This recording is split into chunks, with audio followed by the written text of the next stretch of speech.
Bom, gente, o segundo tópico que a gente vai falar hoje vai ser sobre economia mineradora.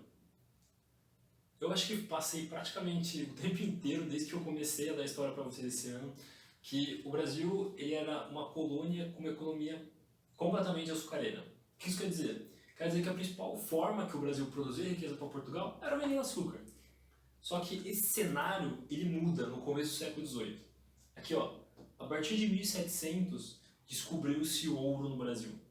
Eu contei para vocês que os bandeirantes, um dos principais motivos que faziam eles começarem as suas expedições, que faziam eles entrarem no sertão, no desertão, que era o interior do Brasil, era a busca por metais preciosos. Durante os primeiros 200 anos do Brasil, eles não acharam. Porém, eventualmente eles acharam. E eles descobriram ouro em Minas Gerais.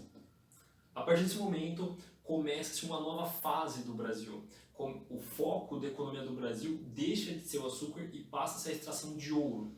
Ou seja, a exportação de metais preciosos para Portugal passa a ser a principal forma de produção de riqueza da colônia.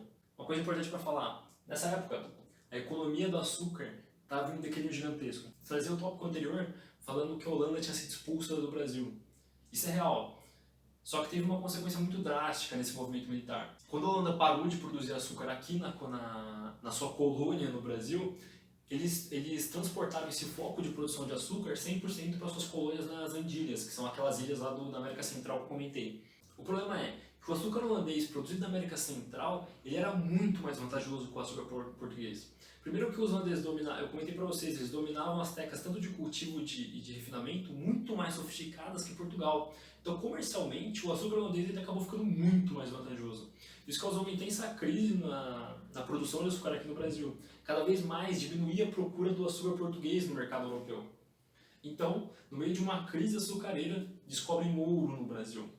Então, não é surpreendente que só por si só ele já é uma atividade mais lucrativa que o açúcar. Então, além de o açúcar estar em declínio, o ouro ele se tornou a principal forma de produção de riqueza no Brasil. O importante falar é que essa troca de eixo comercial causou um fenômeno muito importante no Brasil, que mudou muito como que as coisas funcionavam na colônia, mudou muito o estilo de vida dos colonos no Brasil, que foi isso aqui, ó, a penetração definitiva no interior. O que isso quer dizer? Eu comentei para vocês que os bandeirantes, a pecuária, a busca por drogas de sertão foram formas que a gente passou a sair da costa do Brasil e ir para o interior. Isso é verdade. Só que todas as estratégias que eu falei na aula passada eram coisas que foram só o pontapé, coisas que começaram, foram formas de pioneirismo. O que populou de verdade, o que povoou o centro do Brasil, realmente deslocou o centro populacional da costa para o interior, foi a mineração, não tinha jeito. Foi o que eu comentei. O ouro descoberto ele foi em Minas Gerais. Minas Gerais ele é fora da costa, ou seja, deslocou a riqueza da costa das canas-de-açúcar e foi para Minas Gerais, o centro do Brasil. E uma coisa importante para falar, eu comentei, foi em Minas Gerais. Antes o nome era só Gerais, depois que foram descoberto ouro, o nome foi dado para Minas Gerais. O ouro que foi descoberto em Minas Gerais, ele foi um ouro de aluvião. O que é um ouro de aluvião? O ouro de aluvião ele é o ouro que é pegado no rio. Provavelmente você já viu em algum filme já com essa cena. Um garimpeiro ele vai lá com uma peneira redonda, bem grandona, e ele fica mexendo assim no rio. Isso é o ouro de aluvião. Eles são partículas muito pequenas de ouro que ficam descendo pelo fluxo do rio. Então, quando você pega a peneira, você peneira, aí ele sai uma terrinha bem escura. Quando você esfrega essa terra, você consegue ver o dourado do ouro. Na verdade, é uma partícula de ouro que tem em volta de minério de ferro. Você consegue tirar com o dedo. É por isso que a cidade de Ouro Preto é chamada assim, na verdade. Era o ouro que você encontrava ele preto, você esfregava ele na sua mão e ele ficava dourado. Por que eu estou falando isso para vocês? Porque o ouro de aluvião ele é a forma mais barata de extrair ouro. Por exemplo, no Peru, que foi encontrado ouro e prata muito mais cedo que no Brasil, não são minérios de aluvião. Você tem que extrair da terra. Você tem que quebrar a montanha para achar os minérios. Qual é a desvantagem disso? Demanda muita técnica, demanda muita mão de obra, muitas ferramentas. No Brasil não, com muita pouca estrutura você conseguia minerar ouro. Então é óbvio que essa ideia de minerar ouro barato atrai um monte de gente. Então tem como falar. Uma das principais consequências foi o aumento populacional. Tem um censo bem famoso que foi feito no Brasil, que antes do século XVIII, no final do século XVII, tinha mais ou menos 300 mil pessoas no Brasil. No Brasil inteiro tinha 300 mil pessoas. No final do século XVIII, depois que a mineração já estava instalada, o ouro do Brasil já estava sendo extraído, tinha 3,3 milhões de pessoas. Subiu 10 vezes a população do Brasil, ou seja, foi um crescimento de mais de 1000%. Isso é uma coisa surreal. Em tão pouco tempo, crescer tanta população, mostra que a ideia de extrair ouro de uma forma barata era completamente atrativa. O que mais que mudou no Brasil nessa época, trazendo o centro populacional para o centro do Brasil? Foi a urbanização. Até essa época não existia cidade no Brasil, existiam vilas e engenhos de açúcar. A cidade mesmo, um aglomerado populacional tão grande, com lojas, com pirâmides sociais estabelecidas, não existia, essa era a verdade. Por isso que surgiu um mercado interno. Eu comentei para vocês, acho que na primeira aula, lá em março, que uma das regras do Pacto Colonial era que o Brasil só podia vender para Portugal e só podia comprar de Portugal. Agora, com os centros urbanos realmente bem desenvolvidos, essa característica do Pacto Colonial teve que ser anulada, não tem jeito. Não tinha como manter cidades inteiras desse jeito. Então surgiu um comércio de locais para abastecer as jazidas.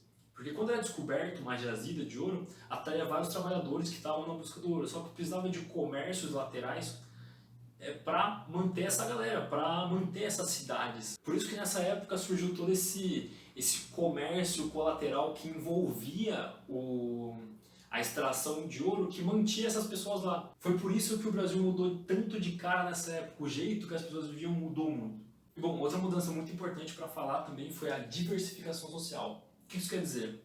Eu comentei para vocês antes, na economia açucareira, uma característica muito marcante da vida colonial era a segmentação social. Eu comentei para vocês, tinha basicamente dois grupos sociais que resumiam toda a colônia: escravos e engenhos de açúcar. Acabou. Europeus brancos investiam dinheiro e montavam engenhos de açúcar, classe social mais alta. E a classe social mais baixa, escravos que trabalhavam os engenhos de açúcar. E óbvio que tinha classes intermediárias, como artesãos, ferreiros, só que assim, eles eram um pouco representativos. Na hora do vamos ver mesmo, só tinha dois grupos sociais: escravos e senhores de engenho. Isso era uma sociedade colonial muito estratificada. Ela era muito segmentada, sabe? Era desse jeito, não tinha como uma pessoa trocar, não tinha como um senhor de engenho virar escravo, nem um escravo virar senhor de engenho. As coisas eram do jeito que eram. Nessa época, com o surgimento de cidades, de um mercado interno, surgiram novas classes, que nem eu comentei para vocês. Agora surgiram diversos artesãos, diversos comerciantes, começou a surgir níveis novos, iam coisas mais complexas que só escravos e senhores de engenho. Agora tinham homens livres, pobres, homens livres intermediários, homens livres muito ricos, tinham nobreza sem dinheiro, nobreza rica, escravo alforriado. A sociedade começou a ficar mais complexa, começaram a surgir mais níveis. Volto a dizer, isso são as principais mudanças que aconteceram com a mineração. A sociedade estava mudando, o jeito que a colônia estava acontecendo estava mudando, estava se modernizando. Né? E bom, o próximo tópico que a gente tem que falar, que ele vai causar várias consequências aqui no Brasil, em especial na época da mineração, é a crise em Portugal.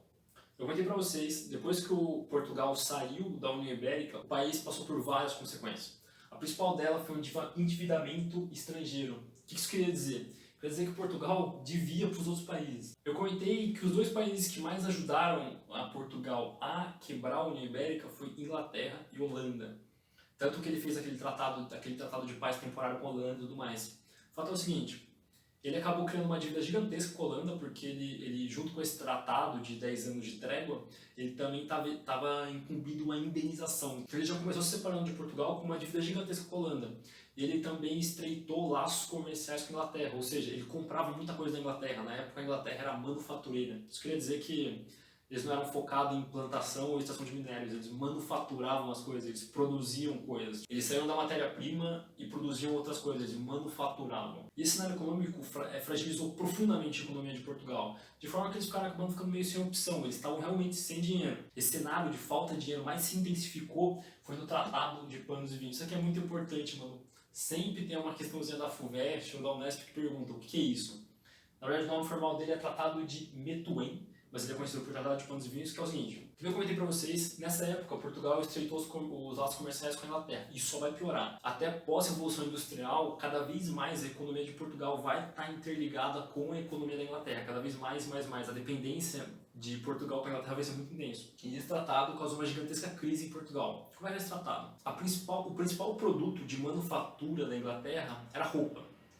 Então, ele tinha um tratado da seguinte forma: todas as roupas, todos os tecidos que eram produzidos na Inglaterra podiam ser vendidos em Portugal sem taxas alfandegárias. O que isso quer dizer? Não tinha que pagar imposto. Eles podiam vender tecidos ingleses em Portugal sem pagar impostos. Só que o vinho português que era vendido na Inglaterra também não tinha que pagar imposto. Ou seja, era uma troca. Tecidos ingleses sem pagar imposto em Portugal e vinhos portugueses na Inglaterra sem pagar imposto. Qual foi o problema disso? Esse tratado foi completamente desbalanceado, porque a quantidade de tecidos que vinha para Portugal era imensamente maior do que a quantidade de vinhos. Ou seja, o preço do tecido inglês em Portugal acabou ficando muito mais barato que o tecido que era produzido em Portugal mesmo. O tecido inglês em Portugal ficou muito melhor que o tecido português. Como eles não tinham taxa de importação e eles já eram muito acostumados com a manufatura, o custo de produção deles era muito baixo. E além de por cima, a Inglaterra era uma distribuidora de vinhos, então era muito vantajoso ter vinhos portugueses em território inglês. Acabou que esse tratado ele desbalanceou completamente a economia de Portugal. Então Portugal, que já estava em crise pós saída da União Ibérica, depois do Tratado de Pão e Vinhos, acabou acarretando mais intensamente a crise. E bom, o último tópico que eu vou falar aqui sobre Portugal é de Marquês de Pombal. Na verdade eu não vou falar sobre ele, eu só quero que vocês lembrem o nome dele. Esse cara foi o primeiro-ministro no reinado de Dom José I, que foi aqui, ó, entre 1750 até 1777. Na próxima aula a gente vai falar sobre crise do Antigo Regime, ele vai ser um cara muito importante, ele vai ser um dos 10 protagonistas esclarecidos. Mas segura um pouquinho o nome dele, que na aula que vem a gente vai falar sobre ele, vai ser bem importante, então dá uma segurada. Que ele tem muito a ver com a crise de Portugal.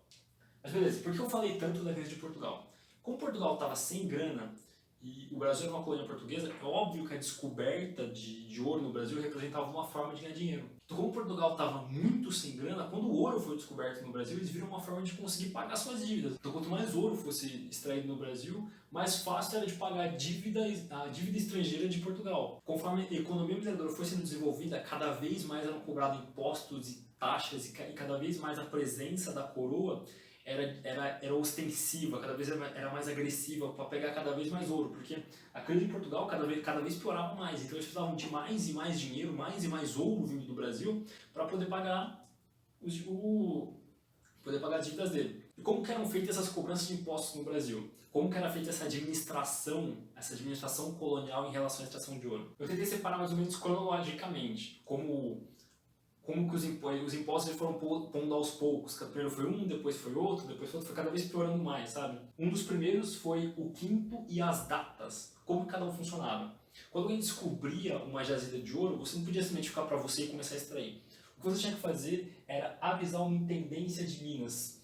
Era um setor da coroa que ficava na colônia, e a função dele era que as pessoas que descobrissem jazidas informassem eles para eles separar em datas. Que eram datas. Ele pegava uma jazida de ouro e separava em lotes de área. E o cara que descobriu, obviamente, ele ia ter direito à primeira data, ou seja, a melhor parte da mina ia ficar para ele, porque ele descobriu, e ele ia ter autonomia para fazer o que quiser com ela. E o resto que a intendência segmentou, obviamente, um dos lotes ia ficar para a coroa, ou seja, o primeiro ia ser do cara que descobriu, o segundo da coroa, e as outras áreas iam ser leiloadas para quem desse a maior oferta ficar com ela. Ou seja, sem consumir uma jazida não ia tudo para você, obviamente. O segundo imposto, que é o mais antigo, ele foi o primeiro de todos, foi o quinto.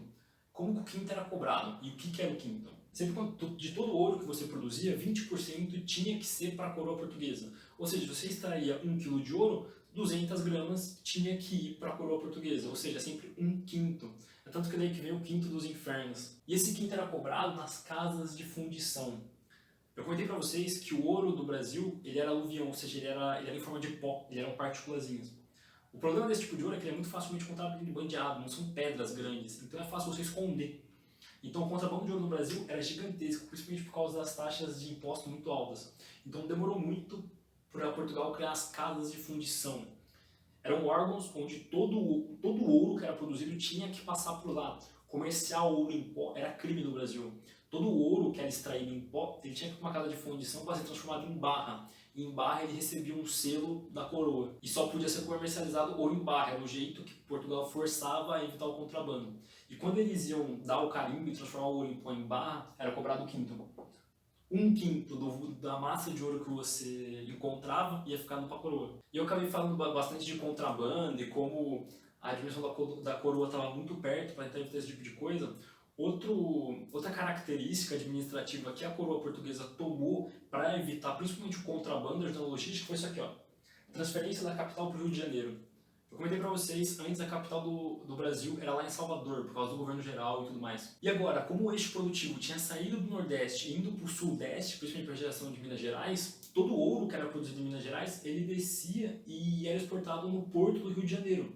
Ou seja, eles mudaram a capitania da colônia para o Rio de Janeiro para ter controle de tudo que saía de lá, tudo que saía de lá e de lá, a coroa estava presente lá fisicamente para poder ter controle do que estava acontecendo.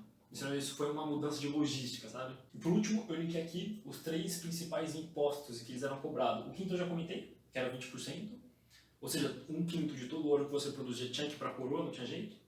A captação foi um imposto que surgiu depois do 1/5. Eu comentei, a crise em Portugal começou a ser cada vez piorada e surgiu um novo imposto, que era a captação. Ele vem da palavra per capita, por cabeça. Cada escravo que você tinha que pagar uma quantidade de ouro referente ao seu número de trabalhadores. Por exemplo, se você tinha um escravo só, você já tinha que pagar 17 gramas de ouro. Se você tinha 2, 34 gramas de ouro. Se você tivesse 10 escravos, 170 gramas de ouro. E assim ia eternamente. E se você não tivesse nenhum escravo, você pagava só por uma pessoa, que era 17 gramas. E por último, tem a finta. A finta era um dos mais duros de comprar, era um dos mais difíceis de cumprir, que eram quantidades anuais de ouro que a colônia tinha que produzir. Não tinha jeito. Por exemplo, no começo, a finta que era estabelecida era 30 arrobas de ouro anuais.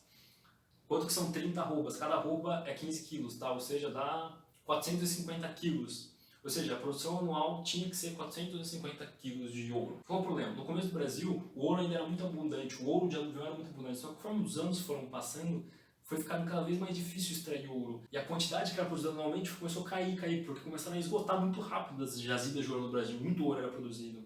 Conforme os anos foram passando, não foi possível completar a finta, e nem a captação, porque você produzia menos do que 17 gramas por escravo, e a finta não era cumprida. E outra coisa, outro detalhe, eu falei que a finta era de 30 arrobas. E outra coisa, no final do ciclo da prata, a finta mudou de valor. A finta deixou de ser 30 arrobas e passou para ser 100 arrobas. Ou seja, a quantidade de imposto que era cobrada era insuficiente em relação à produção. Não existia ouro no Brasil que conseguia pagar o imposto. Era muito imposto. Foi então que surgiu a última forma de cobrança de impostos, a cobrança mais agressiva e teve as consequências mais sérias possível para a coroa. Foi a derrama. Eu vou falar na próxima lousa uma das várias consequências que a derrama teve. Mas o que era a derrama? O que era essa forma de imposto que era tão violenta? Eu comentei para vocês que tinha uma meta anual de imposto para ser cobrada, além da quantidade por escravos. Quando chegava no final do ano e a coroa via que não bateu a finta, não bateu a meta de impostos, acontecia a derrama. Os oficiais da coroa eram forçados a cumprir a meta, então eles invadiam estabelecimentos, invadiam prédios, para pegar coisas de ouro, coisas de prata, coisas de diamante para cumprir a meta. O ouro ele era literalmente furtado dos próprios colonos. Essa meta anual era conquistada na violência mesmo. Então assim, não é surpreendente que os colonos da região das Minas Gerais ficaram completamente revoltados com isso e tiveram vários desdobramentos que a gente vai tratar agora na próxima lousa. Tudo certo? E bom, é basicamente isso. Dessa lousa eu fiz o desenho aqui para mostrar que Portugal estava sem dinheiro, entendeu? Acabou o dinheiro. E eu fiz esse desenho aqui para falar, isso aqui é um colono bravo falando que a coroa é lixo, entendeu? Bom, gente, é basicamente isso. Agora a gente vai para a próxima lousa para falar sobre vários episódios que aconteceram durante essa época no Brasil. Não vai ser exatamente sobre mineração, mas coisas que rolaram durante essa época. Top?